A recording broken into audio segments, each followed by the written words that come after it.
Hello, everybody. Thank you so much for joining us. My name is Manuel Ortiz, and I'm the Vice President of Business Global Development for Firstpathway Partners, an EB-5 capital firm that's located in the United States.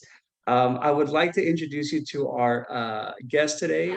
With us, we have Sonja, who is our Regional Director in South Africa. She's located in Johannesburg. She's worked in EB-5 for a number of years and worked with many South African families as they explore EB-5. And Sonja, I'd like to start off with maybe if you'd like to go ahead and give us a little bit of background on you and what interests you about EB-5. And later on, I'll get into, well, what exactly is EB-5? But if you could just give us a brief introduction as well.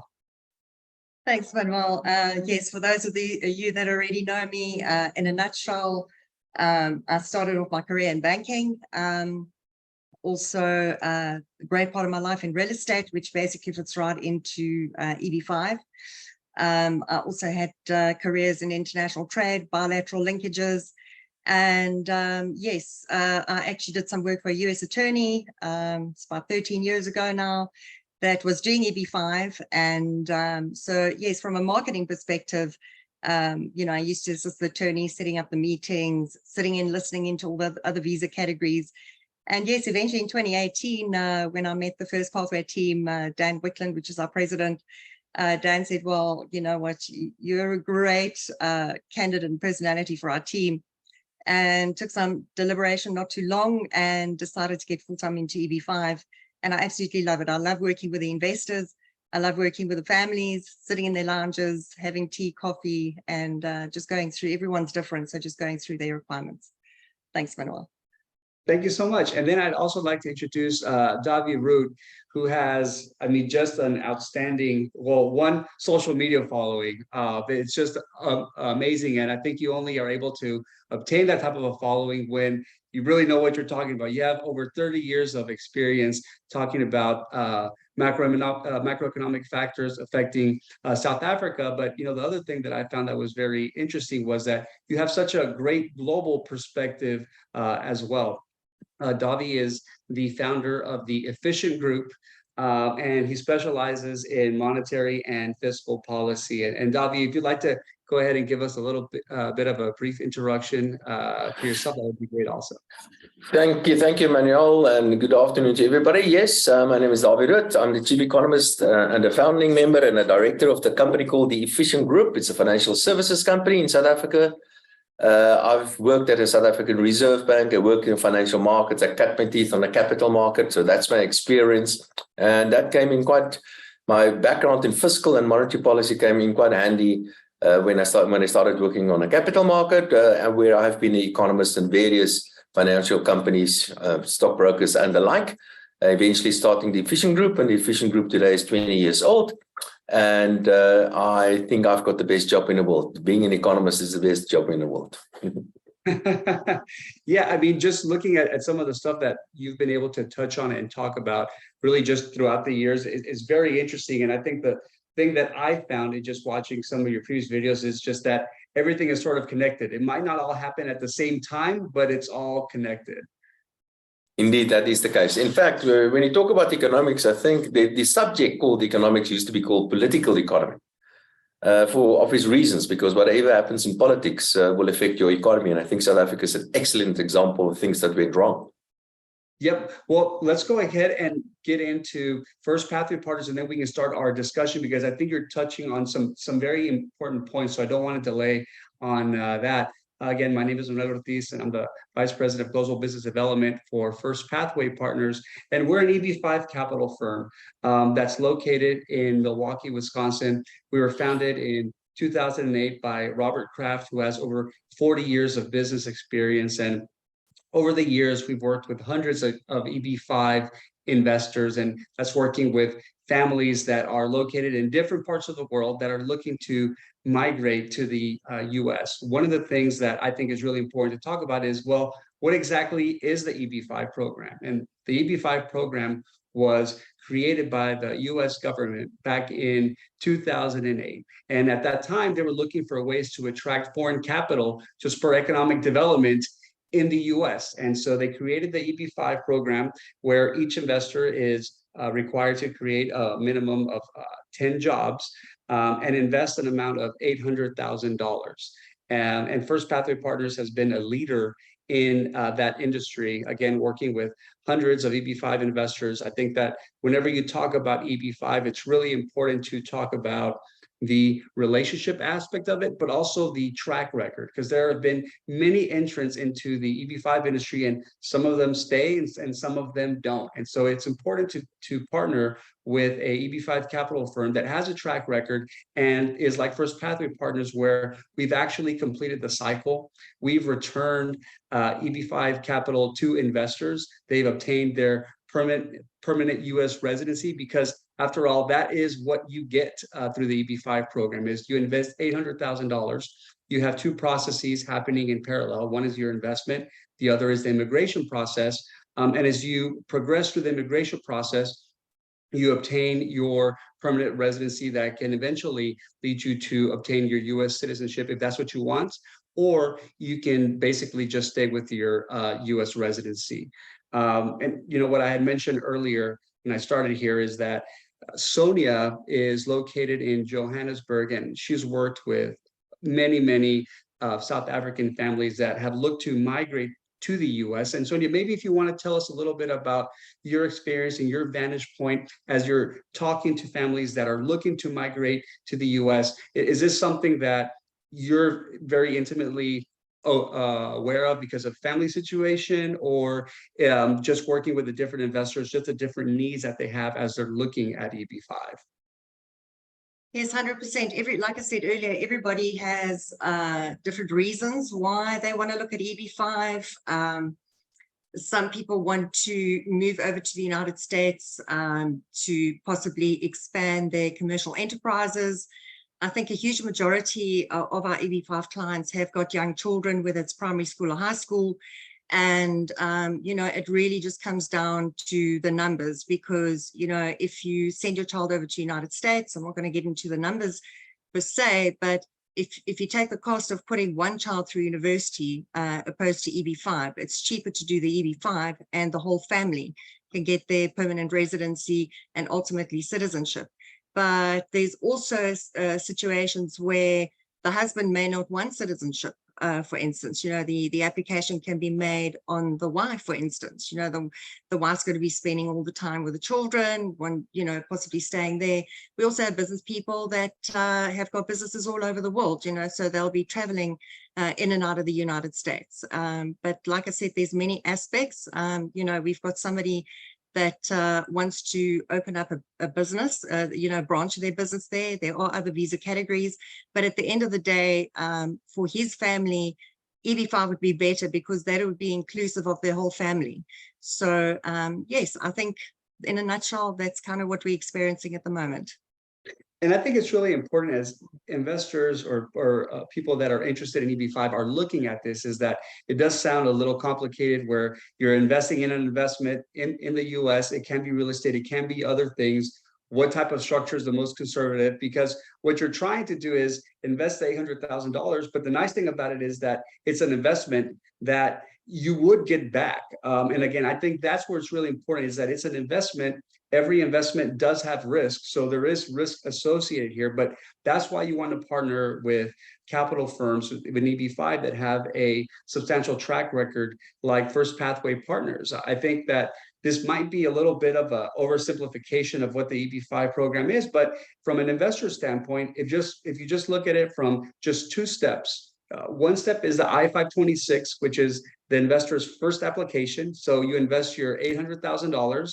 Your funds are now at risk, and the investor's immigration attorney would then file what's called the I-526 application. And the I-526 application is where the US government is verifying your source of funds and also qualifying the EB-5 project to make sure that it qualifies as an EB-5 project. So that's another aspect of it. So they're looking at those two things, but they're looking at where did the $800,000 come from, the source of funds.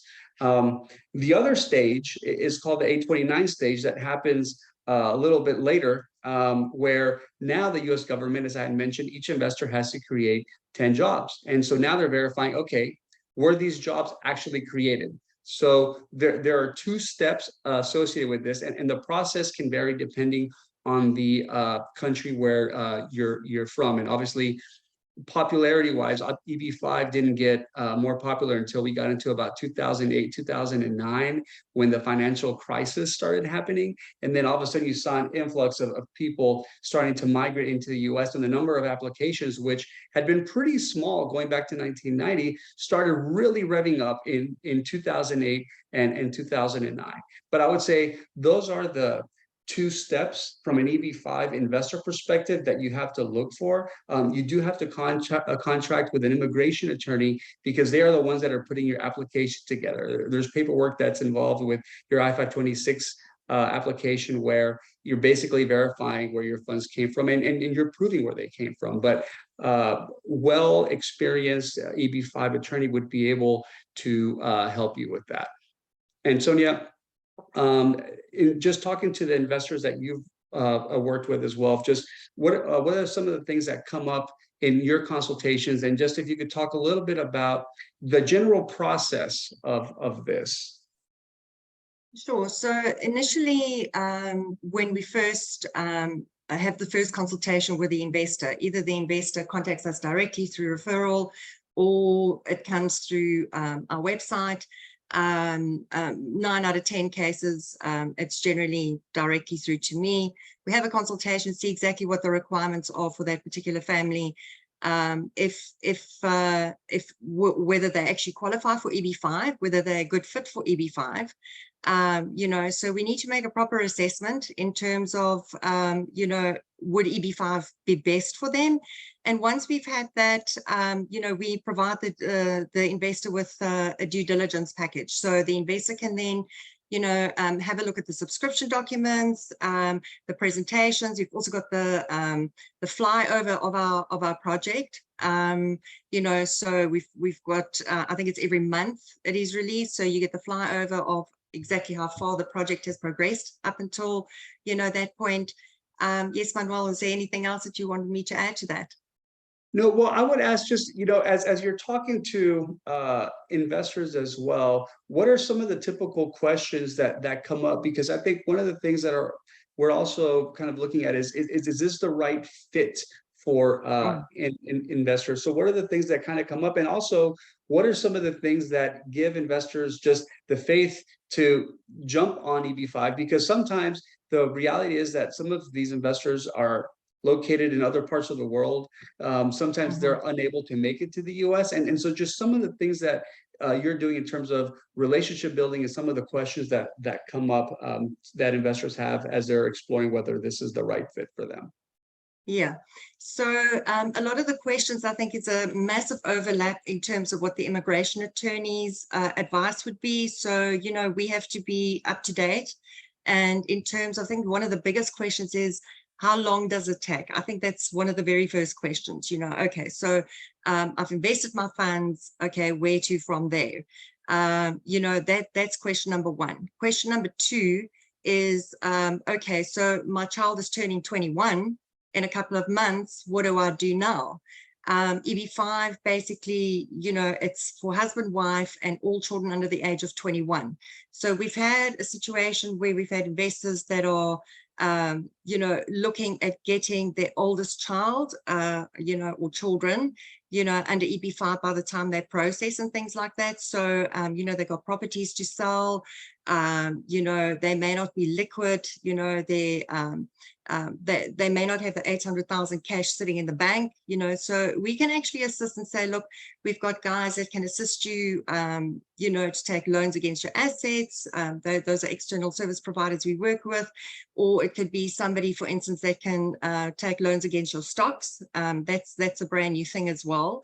You know, some of the other things that people ask is, you know, the process in terms of, okay, so now I've got my approval, okay, how long till I get my conditions removed from my green card? So that is something that's changed in US law, and that's a US immigration question, but there is a new law that's come out that can speed up the process for you. That means if you're in the United States, you know, those are the types of questions people ask. Then they ask project questions. You know, exactly what is the project? How is it structured? They want to know, for instance, what is our track record? And I think that's probably one of the most important factors when you invest with a regional center. So you've got to have a look and see, okay, how long has the regional center been in EB-5?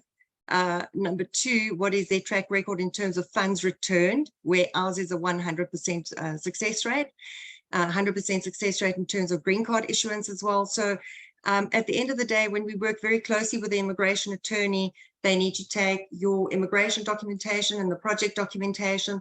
And I think the whole process, to streamline it, is for them to understand exactly how the two processes actually knit together. And I think that's what we pride ourselves on in terms of, you know, giving the comfort. Okay, we're comfortable going with Firstpathway. All our questions are answered, and we're available 24/7. I mean, my investors know. I mean, you can WhatsApp me anytime, day or night. And if it's something we can't assist you with, then obviously we refer that to the immigration attorney. So yeah, I hope I elaborated enough. Yes, no, thank you so much for that, because I think this is a really good transition point, because after prospects have a discussion with you, get to know a little bit more about Firstpathway Partners, track record, are we responsive to questions and all of those things, because every little detail really matters as investors are navigating the EB-5 process. And I think once investors feel comfortable and they've conducted their due diligence, the next thing is, okay, I'm ready to invest in your project. And the way that the project works, and I just like to set the framework for this, is that it's set up as we're the general partner, and the EB-5 investors are a limited partner. So it is a passive investment, and we're managing everything on behalf of the EB-5 investors. You invest in that. And we have a project right now that's located in the Coachella Valley. That is a very exciting project. And for those of you that aren't familiar with what Coachella Valley is, it's actually about a 2-hour drive from 26 million people.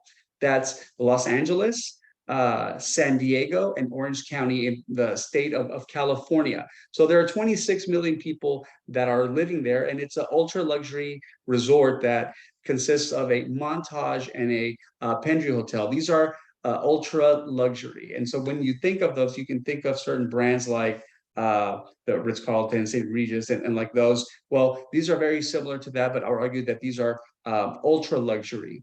And so I think this is a very unique project that is very much needed in the area. There are about 134 Montage hotel rooms and about 200 Pendry hotel rooms that are under construction. I think that's what's really interesting about this project as well, is that it also consists of a residential component, where these residences are being sold from $4 to $6 million. And I think that it's really important to emphasize that, because what could have been done is we could have just built a lot more just hotel rooms. But I think what we wanted to do was also work with the developer to have a residential component, because the residences also kind of get you away from overbuilding way too many hotel rooms. And we're very excited about how these residences are being sold, because they are selling. I think except for one residence, which may have been sold by now, most of them on phase one have already been sold. And so that's really exciting. The project is already under construction. And I think that another thing that's really interesting about the sale of those residences that I was just mentioning is that part of the proceeds from the sale of those residences also go down to pay a senior loan. This is a project that has a total cost of $613 million. The EB-5 portion is only about $108 million of that.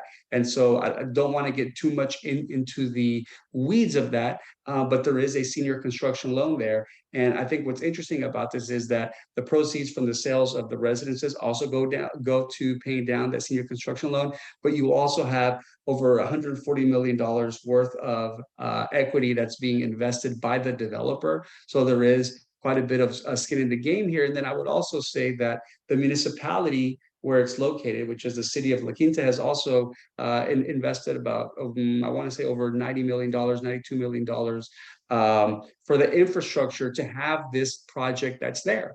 Again, sticking with the theme of this being an ultra luxury type of project, there's also an Arnold Palmer golf course that is located there where people can play golf. And really, I highly recommend you to go to our YouTube page, Firstpathway Partners, so you can see a video of this project, because it is very impressive. It's right on the side of a mountain, just the backdrop of what you have there and some of the incredible views that investors would have there is really exciting.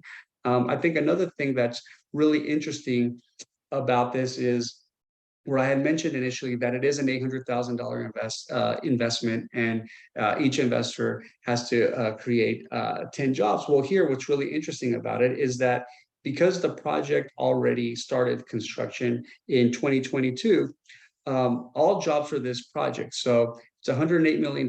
We're raising funds from 135 investors. So times 10 jobs per investor, that's 1,350 jobs that need to be created. Well, what's interesting about this, because the project is so advanced on the construction side, we've already created over 1,500 jobs. So we've already surpassed the minimum requirement of jobs, and there are still more jobs to create.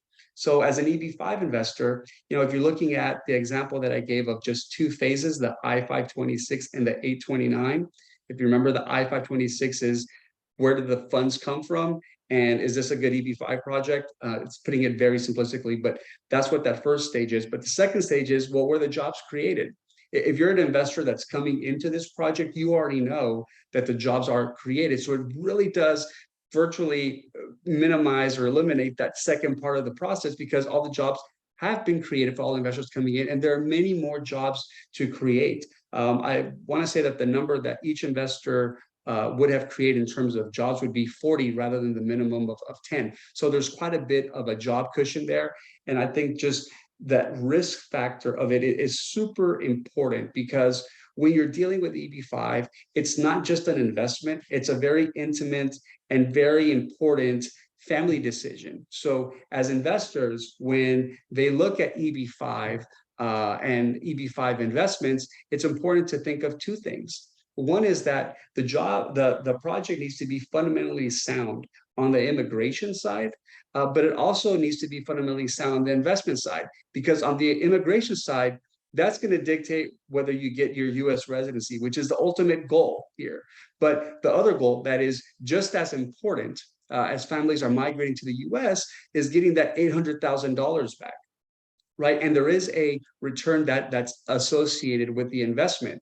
And again, there is a element of risk to this, because that's the way that the US government created the program, which is why it's very important to invest with EB-5 capital firms that have a track record of success, like Firstpathway Partners. We have a 100% track record in terms of investors obtaining their permanent green card. And so I think that's a really interesting fact, and something that you really have to look at. It has to make sense, the project does, from both an immigration standpoint and an investment standpoint.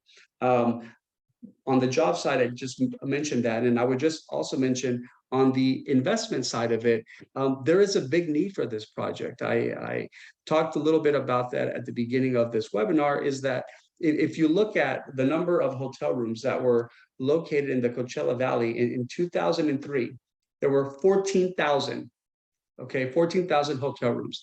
If you look at that same number in 2022, it virtually remained unchanged. There were 14,000 hotel rooms. And so where do people go and where do people stay when they go to the Coachella Valley? Well, they typically rent houses, or they do Airbnb. And there are some nicer hotels that are there, but they're all going to be a little bit older. So when you don't build something over the last 20 years, that's the situation that you get in. And what's happened really over the course of really going back to 2020 during the pandemic, psychologically, people wanted to connect with nature and be outdoors.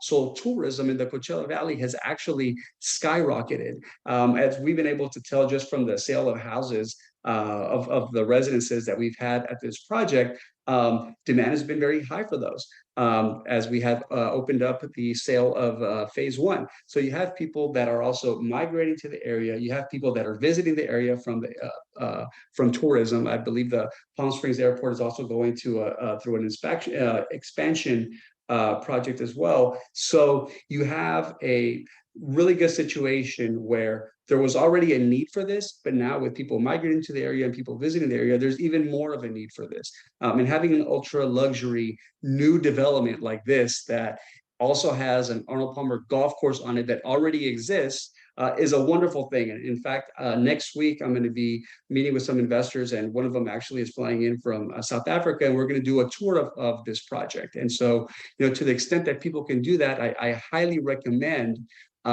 doing that. But if you're not, we also have drone flyover videos of this project that just shows the progress that you have, where if you look at the Coachella Valley before this project started, in that location, there's nothing there. And now you see the time-lapse video where you see this just magnificent, just beautiful project being created around this already existing golf course on the side of a mountain. It's quite impressive.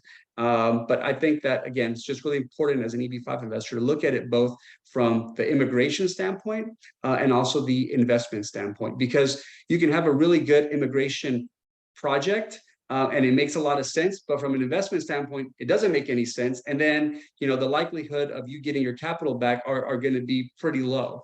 And so I think it has to have both things for it to be a successful investment. And, I think this ties into something where we're talking about migration and just some of the things that drive the interest to migrate, right? So you talked about it, that it could be for the family, it could be for the students, and like those sorts of things.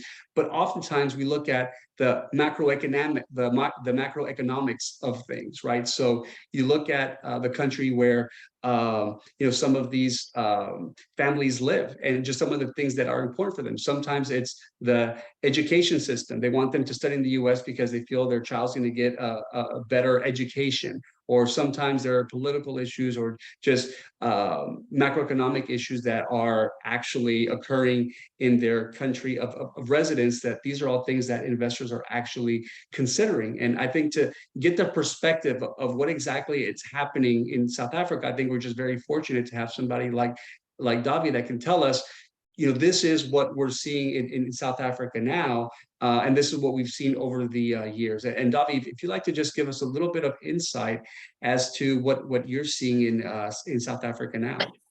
Thank you, Manuel. I'll try to keep it short. I see we're running a little bit short on time. Okay, maybe just start off internationally with a couple of things that are important to South Africa, because South Africa is a small open economy. Well, it's important to everybody, but particularly for South Africa, it makes things quite volatile. Just look at our exchange rate, for example. But what is currently happening in Ukraine, for example, it is quite destabilizing when it comes to commodity prices. And I think guys got a suspicion that specific conflict is going to go on for a very long time. And it will have an impact on commodity prices. Another potential conflict is around about Taiwan, which will also eventually, and I think there could be another military conflict there as well, and that will be destabilizing to the world financial market. That's just a political perspective internationally. I just want to touch on one or two economies that I think are quite interesting and interesting to understand and interesting to see where they're going to go to. The economy that really was the driving force behind world economic growth the past 40 years was China. The Chinese economic growth is slowing down, and for a number of reasons. I still believe that the Chinese economy will keep on growing, but there are things like, for example, a negative population growth, the first time since 1960 in China, that will result in a slower economic growth in China. At the moment, the Chinese economy is not doing very well, but an economy that I really like are the Indians. I think the Indian economy will be the driving force for global economic growth going forward. So Indian economy is a place to watch out for. The Europeans are pretty much, they're rich. They're not going anywhere much because they're rich already. And at the moment, a large chunk of the European economies are in the recession. The Germans, as an example. Britain is a place I won't touch. The British economy is certainly turning themselves, or the Brits are turning the British economy into the sick man of Europe again. The economy, and you did not pay me to say this, but the economy that I'm really excited about are the Americans. The American economy just keeps on roaring ahead. Despite some significant increases in interest rates recently, the American economy did experience, and they still do experience, some inflation. Inflation came down quite nicely recently, currently about 3% in the US. I do expect that they will increase interest rates again in the United States. And that's part of the reason why the US dollar has been fairly strong recently. If the dollar goes up, other things will go down, like, for example, the South African currency, the rand. So the US economy, based on certain indicators, the US economy could slow down in the short term, the next year or so. But I am really bullish on the US economy. That economy is really just surprising everybody. So that is a global economic environment. The global, maybe just a comment that I need to make as well is that there's a new alignment taking place, and we call them the BRICS countries, and they are in fact, this month there will be a major BRICS conference in South Africa, and many countries would like to join the BRICS grouping of countries, and maybe one day the BRICS countries will become a real economic and political force. One of the objectives of BRICS, it seems to me, is to see if they can topple the US dollar as the world's most important reserve currency. And I'm pretty sure they might try to do that, but I'm pretty sure that's not going to happen, at least not for a very, very long time. And I've got very good fundamental reasons for that. Okay, so that's the global economic environment and some political aspects that I think are important to South Africa. Coming to South Africa. Now, we have a government in the form of the African Nationalist Congress today in South Africa. Well, it's actually the tripartite alliance consisting of the ANC, COSATU, and the South African Communist Party. Now, the tripartite alliance, or the South African government, has caused incalculable damage to the South African economy. You can start wherever you want to. You can start at the local authorities, you can go to the provinces, you can go to the state-owned enterprises, you can have a look at the national accounts and the national numbers. This government has done horrible damage to South Africa. And I'm not saying it in a closed meeting like this only. I say this on public platforms. I write about this in the newspapers and on TV or on radio, whatever the case might be. So this is a government that we have in South Africa is nothing but a criminal organization that's masquerading as a government. Of course, not all of them, but if you look at government, you look at the various role players like the Communist Party and COSATU, and you look at even the political leaders that we have currently in the ANC, like Fikile Mbalula, for example, Gwede Mantashe, for example, Pravin Gordhan. Pravin Gordhan was probably the worst Minister of Finance this country has ever seen. And I also have very, very good reasons why I say that. But what is the election going to look like? And next year we will have an election again. This election will be on national level, of course, and on provincial level, but it's also important for the local authorities. And I think the following scenario is the most likely scenario. I think that the ANC will get around 50%. What I mean with around 50%, maybe just above 50%, or maybe just below 50%, it doesn't really matter. Because if they get between, say, 45 or 55% somewhere there, then they can form, either they will be a majority party or they can form a coalition with the smaller political parties, and the ANC will still be the dominant political force in South Africa. So anything between 45 and 55 is really, really irrelevant for the ANC. There's one difference, however, and that is that the weaker the performance of the ANC, the more likely the chances are that they will kick out the president, Cyril Ramaphosa.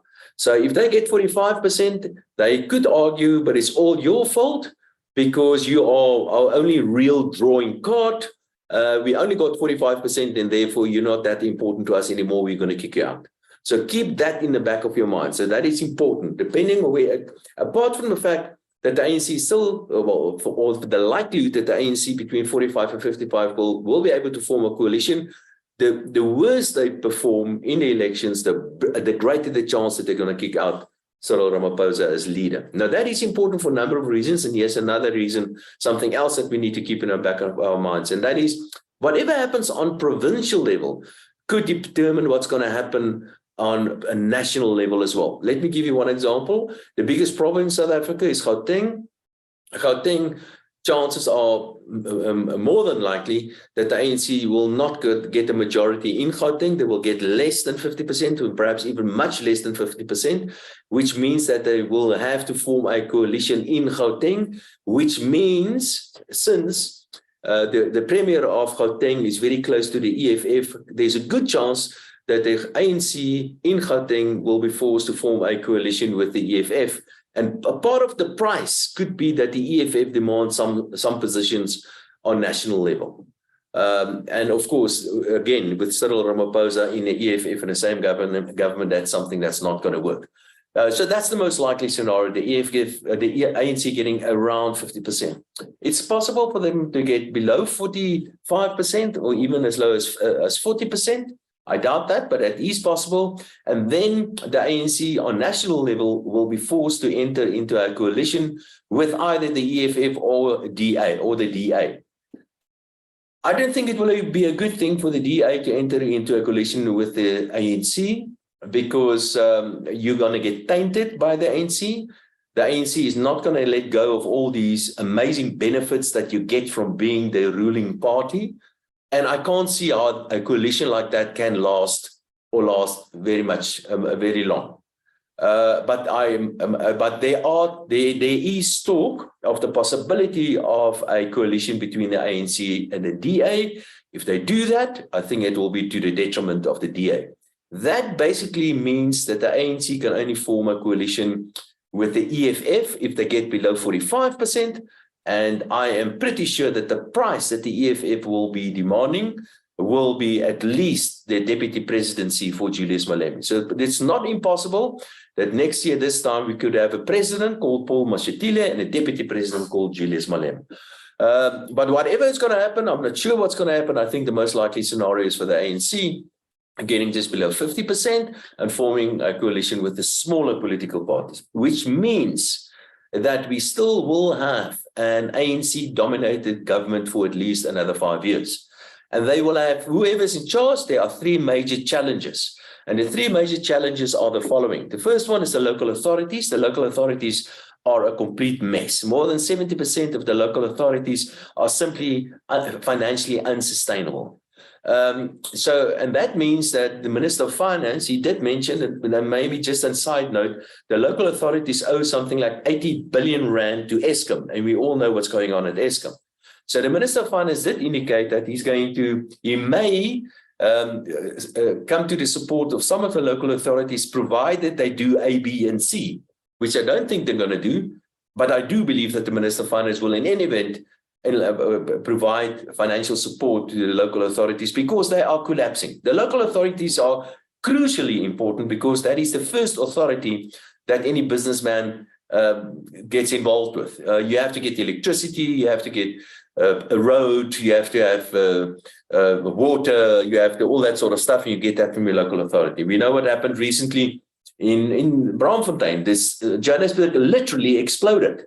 The thing exploded because of a lack of proper maintenance. So the local authorities are a mess, and that will be the first challenge of whoever is going to be the next government to fix the local authorities, and I'm not holding my breath on that. The second one has to do with the provinces. The provinces are not really that important, so I'm not going to spend too much time on the provinces. The provinces are important from a political point of view, but not that important from an economic point of view.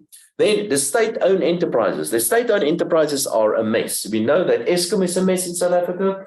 The outstanding debt of Eskom at the moment is 420 billion rand. Eskom is slowly coming to an end. The generation part is being taken over by the private sector.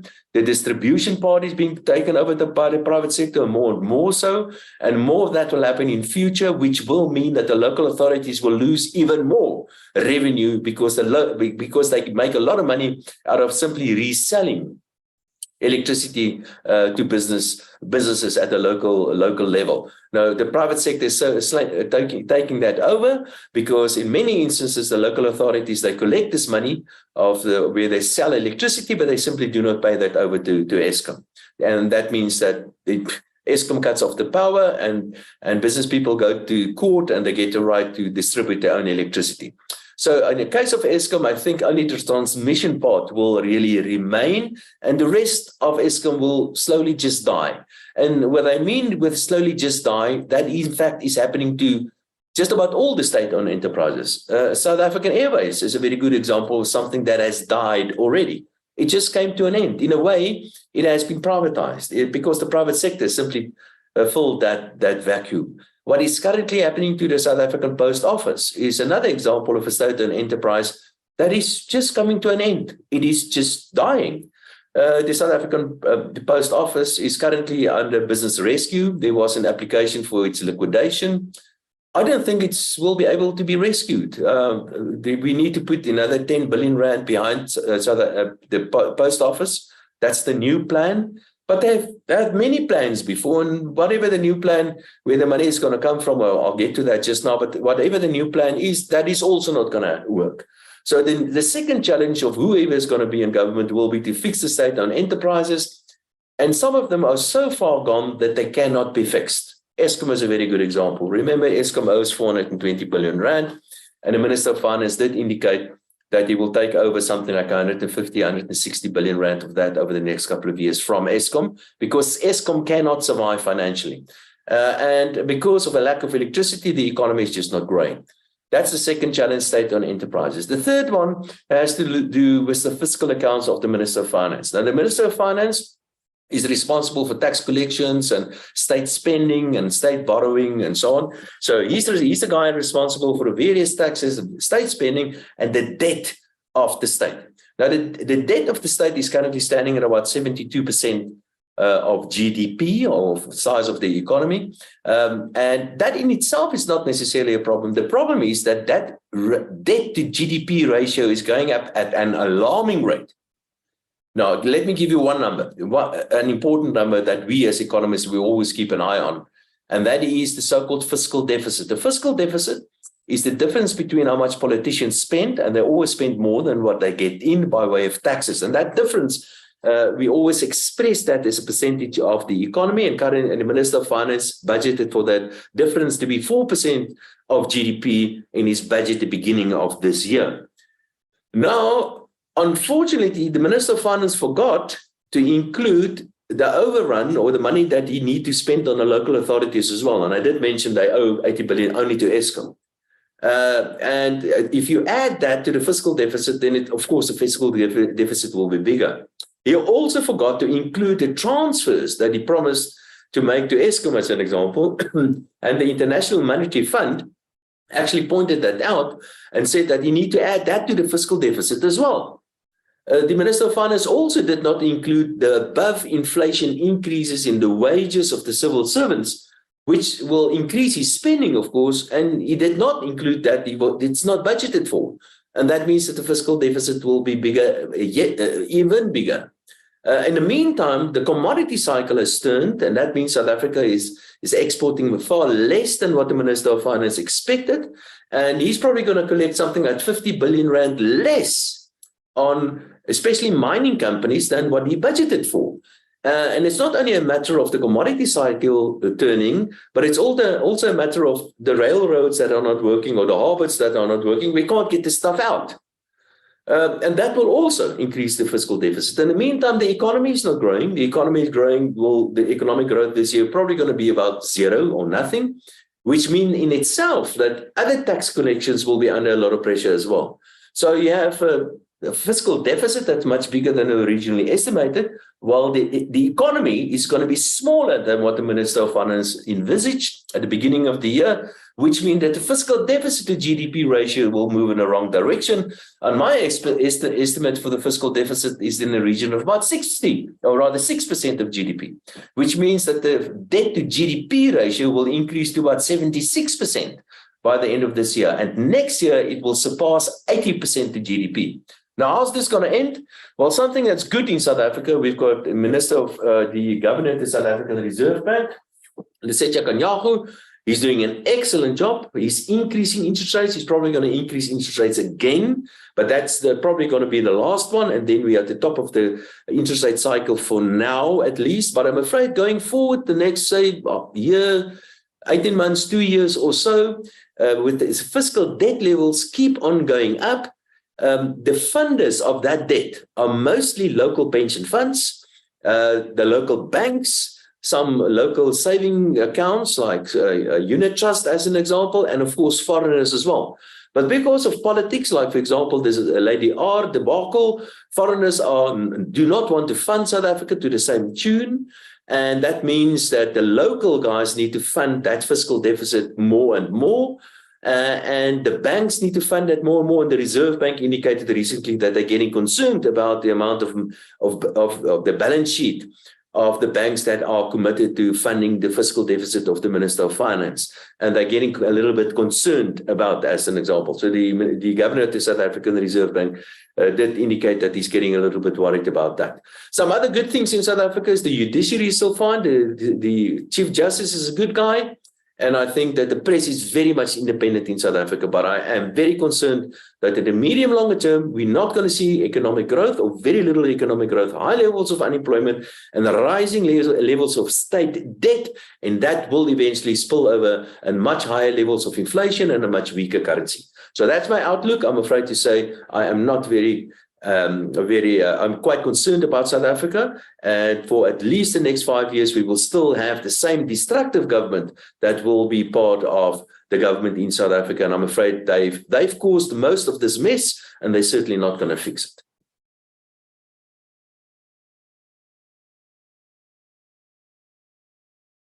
Thank you very much for that insight, Dawie. I would ask just one thing, and I think Sonja had a question as well, but I think you gave a very good general outline of what's happening there. If I were to live in South Africa, I guess what would you say were the two major things that are affecting South Africans today out of all those issues? Just the two major concerns. I would say your top two. What would that be? Yeah, and this is something that applies to all economies. The secret to a successful economy there are three things that you need to do. The first thing, you must protect private property rights. And I've got many reasons why that is important. Now, we've just seen in South Africa, the expropriation legislation has been passed. And that means that private property rights are being undermined, eroded in South Africa. That's a major one. The second one is, if you want to create a free lunch, there's no free lunch, but there's one free lunch. And that is where you allow people to trade freely with one another. And there are more and more legislation coming to the fore where free trade is actually inhibited. The free trade is being made more and more difficult. And a very good example is the Competition Commission last week bringing out a report about how they want to cut the bigger companies down to size and all that. So those are the two requirements for a successful company and for a country. But the third one is sound money. And sound money simply means low inflation. The Reserve Bank is trying to do what they can, but I think they're fighting a losing battle. But private property rights undermining and free trade between individuals is being undermined as well. And I think that is the main reason why the economy is not going to grow. Okay, thank you very much for that. And Sonja, do you have a question as well? Yes, Dawie, I just wanted to ask you, you mentioned something about the inverted yield curve in the US. Yeah. And just wanted to bring it up. Interestingly, inverted yield curve simply means that long-term interest rates in the United States are lower than short-term interest rates. The yield curve, we call it the yield curve, is so-called inverted, and that is usually an indication of a looming recession. So in the past in the United States, inverted yield curves usually led to a recession in the United States. I must be honest, I've been predicting a recession in the US for the last 2 years. We're still waiting for that to happen. And I think there is a possibility of a recession in the United States. I think it will be a relatively shallow recession if it happens. And if there is a recession in the US, it will somewhere in the beginning of next year. But there's ample scope for the Federal Reserve in the United States to lower interest rates if that should happen. So yes, although the yield curve may suggest a looming recession in the US, is likely to be relatively shallow if it happens. And if it does happen, there's a lot of dry ammunition to get the economy up and running again. Thank you. That's really great insight. I think that right now is also a really good time to open up for any questions that our participants have. Just notice that we do have one question as well. I think this also goes back to what we had talked about as we started this webinar in terms of just the educational system in South Africa. How are you seeing that specifically for universities? Yes, I've done a lot of work on South Africa's education system. Recently, there was a study called, well, it's often these studies are being produced. It's a so-called Pearl study and the TIMS study. And based on that, South Africa's education system, primary education system, is not only bad, it's sometimes the worst in the world.